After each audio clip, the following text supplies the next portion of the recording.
এই কামারেরা লোহা কিনে তারপরে কষ্ট করে আগুন দিয়ে গলায়া ফিটিয়ে বিভিন্ন দাও কাছি বটি বানিয়ে বাজারে এসে বিক্রি করে এদের সংসার চালায়।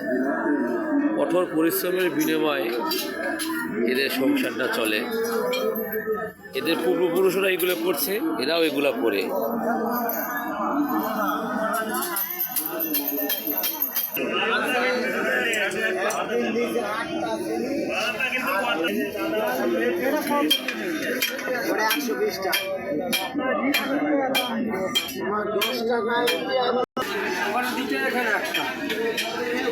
এখন তো বড় ছেলে বড় ব্যবসা করে, আর দুই ছেলে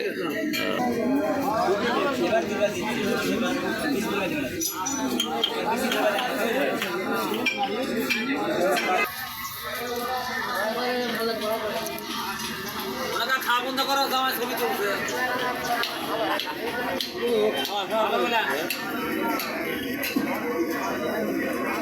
এটা সুতির হাট। সুতির হাটের অনেক বড় হাট। এই হাটে আগে জাহাজ নৌকা আসতো, এখন সেগুলো বন্ধ হয়ে গেছে।